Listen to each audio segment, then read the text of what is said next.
kembali kita mendengarkan message singkat yang saya ambil di dalam Yesaya 1 ayat 1 dan beberapa ayat nanti kita baca sambil mendengarkan message-message yang akan kita jabarkan pada pagi hari ini. Oke saudaraku, firman Tuhan di dalam Yesaya 1 ayat 1 dikatakan bahwa penglihatan yang telah dilihat Yesaya bin Amos tentang Yehuda dan Yerusalem dalam zaman usia Yotam, Ahaz, dan Hizkia, raja-raja Yehuda. Saudaraku, Yesaya mendapat penglihatan. Di sini dikatakan bagaimana Tuhan melihat kehidupan bangsa Israel saat itu yang sudah melakukan hal-hal yang tidak benar di mata Tuhan. Di sini dikatakan mereka memberikan persembahan ya kepada Tuhan, memberikan korban bakaran. Tapi saudaraku, hidup mereka tidak berubah, tapi hidup mereka melakukan hal yang tidak benar, tidak setia kepada Tuhan, saudaraku. Dalam Yesaya 1 ayat 11 dikatakan, untuk apa itu korbanmu yang banyak? Firman Tuhan, aku sudah jemu akan korban-korban bakaran, berupa domba jantan akan lemak dari anak lembu gemukan, darah lembu jantan dan domba-domba dan kambing jantan tidak kusukai. Saudaraku, dalam bacaan kita dari firman Tuhan kita pada malam hari ini, di sini dikatakan Yesaya sebagai nabi Tuhan yang menyampaikan hati Tuhan kepada bangsa Israel karena mereka mempersembahkan korban bakaran kepada Tuhan supaya mereka dapat berkenan kepada Tuhan dan supaya doa mereka didengar oleh Tuhan. Tapi saudara-saudaraku, yang Tuhan ingin katakan pada mereka bahwa Tuhan berkata bahwa semua korban-korban itu tidak disukai Tuhan, bahkan menjadi beban bagi Tuhan. Karena apa saudaraku? Tuhan berterus terang kepada mereka bahwa jangan lagi kamu membawa korban bakaran itu sebab baunya kecicikan bagi Tuhan Yesus. Yesaya 1 ayat 13 sampai 14. Jadi di sini katakan Tuhan jemu dan menolak korban bakaran yang dipersembahkan oleh bangsa Israel, sehingga Tuhan memalingkan mukanya terhadap doa-doa mereka. Yesaya 1 ayat 15. Karena mereka tidak mau bertobat saudaraku, mereka tidak mau berubah saudaraku, karena bagi Tuhan pertobatan dan perubahan lebih penting daripada perkorban bakaran persembahan saudaraku.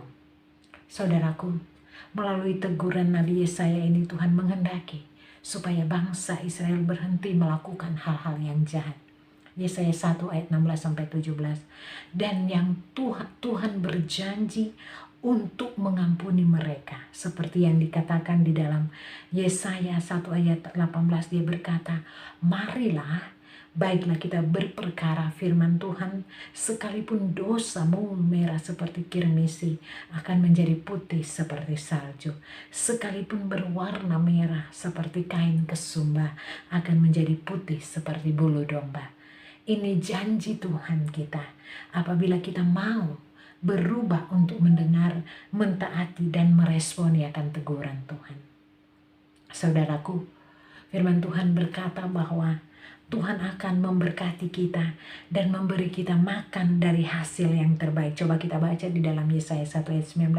Jika kamu mau mendengar, maka kamu akan memakan hasil baik dari negeri ini. Luar biasa. Di sini Tuhan akan menjadikan lebih unggul, lebih berkualitas, lebih berhikmah daripada orang-orang dunia ketika kita, saudara dan saya melakukan hal-hal kebenaran akan firman Tuhan. Orang-orang dunia akan datang kepada kita, mereka akan mencari kita karena saudara-saudaraku di dalam kehidupan kita ada nilai-nilai kebenaran Tuhan yang ada di dalam kehidupan kita. Yesaya 2 ayat 2 dikatakan akan terjadi pada hari-hari yang terakhir. Gunung tempat rumah Tuhan akan berdiri tegak di hulu gunung-gunung dan menjulang tinggi di atas bukit-bukit. Segala bangsa akan berduyun-duyun ke sana. Saudaraku, jadi bicara di sini adalah gunung-gunung. Di sini ada 7 gunung yang akan mempengaruhi dunia. Kalau kita lihat ya, pemerintah, bisnis, pendidikan, media, agama, keluarga dan hiburan, musik, seni sport, janji. Di sini ada janji Tuhan akan tiba waktunya bahwa gunung Tuhanlah yang tertinggi. Artinya saudaraku, semuanya harus dikembalikan ke standar kebenaran Tuhan dan hanya untuk kemuliaan nama Tuhan. Saudaraku, Tuhan akan menjadikan saudara dan saya teladan, ada inspirasi bagi orang-orang dunia untuk mengajarkan kepada mereka bagaimana membangun kehidupan yang benar, bagaimana membangun pernikahan yang benar, bagaimana membangun keluarga yang benar, bisnis yang benar, dan membangun dalam setiap aspek kehidupan kita yang benar. Saudaraku, Yesaya 2 ayat 3 dikatakan, dan banyak suku bangsa akan pergi serta berkata, mari kita naik ke gunung Tuhan, ke rumah Allah Yakub, supaya ia mengajar kita tentang jalan-jalannya, supaya kita berjalan menempuhnya. Di sini katakan, sebab dari Sion akan keluar pengajaran dan firman Tuhan dari Yerusalem. Saudaraku, kalau kita baca semua firman Tuhan kita pada pagi hari ini, jadi di sini dikatakan, jadi nanti akan tiba waktunya. Orang-orang dunia akan melihat, menyadari, dan mengakui bahwa kebahagiaan, kesuksesan yang sejati di dalam pernikahan, keluarga, bisnis, melalui bisnis dan dalam setiap aspek kehidupan kita, hanya diperoleh melalui akan pengajaran kebenaran akan firman Tuhan yang tentunya sudah dipraktekkan, dialami, diaktifkan, dibuktikan oleh setiap kita, saudara dan saya yang mengandalkan Tuhan. Oleh sebab itu, saudara-saudaraku yang kekasih di dalam Yesus Kristus, saya percaya saudara dan saya adalah anak-anak Tuhan. Mari kita bertobat, kembali menjadi anak-anak Tuhan yang melakukan kebenaran akan firman Tuhan. Firman Tuhan berkata, kita berkatakan mulai saat ini bahwa kita akan di sini katakan, kita mau menjadikan pengenalan akan Engkau, pengenalan akan Tuhan, perubahan hidup kami menjadi yang utama. Oleh karena anugerah Tuhan Roh Kudus yang ada pada kita, kehidupan pribadi kita menjadi kesaksian bagi banyak orang yang ada di sekeliling kita. Sebab oleh anugerah Tuhan kita lebih unggul dari orang-orang dunia, karena kita anak raja, saudara.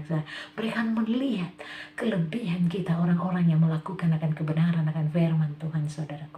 Saudaraku, sebagai message singkat pada pagi hari ini, saya melalui firman Tuhan pada pagi hari ini, biarlah kita sebagai anak-anak raja, jadilah anak-anak yang mengenal akan firman Tuhan, melakukan, dan supaya anak kita menjadi terang dimanapun kita berada. Karena saudara-saudara yang kekasih dalam Yesus Kristus, Tuhan melihat bagaimana kehidupan saudara dan saya. Karena bagi Tuhan, perubahan lebih penting daripada persembahan. Sebab Tuhan berkenan kepada pertobatan dan perubahan. Haleluya. Jadi Tuhan katakan pagi saudara dan saya, Tuhan tidak membutuhkan persembahan korban bakaran yang banyak, yang apa, karena itu semua Tuhan sudah miliki. Tuhan tidak mau kita banyak persembahan itu dalam setiap aspek, mungkin uang untuk persembahan, melakukan pelayanan dan sebagainya, ya wah keren banget. Tapi yang satu yang Tuhan inginkan buat saudara dan saya, Tuhan inginkan perubahan. Artinya kita bertobat menjadi anak-anak yang baik. Kita bertobat melupakan hal-hal yang pernah kita lakukan. Kita berubah agar kita dapat menjadi anak-anak terang dan menjadi contoh bagi orang-orang sekitarnya. Jadi sekali lagi, perubahan akan terjadi bagi kita. Orang-orang akan melihat, perubahan akan terjadi bagi kita ketika kita bertobat. Karena orang-orang akan datang kepada kita, karena mereka melihat kita adalah anak-anak Tuhan yang berbeda dengan mereka. Haleluya. Bertobatlah karena Tuhan yang bertobatlah karena Tuhan mengingini saudara dan saya untuk bertobat. Haleluya. Tuhan memberkati.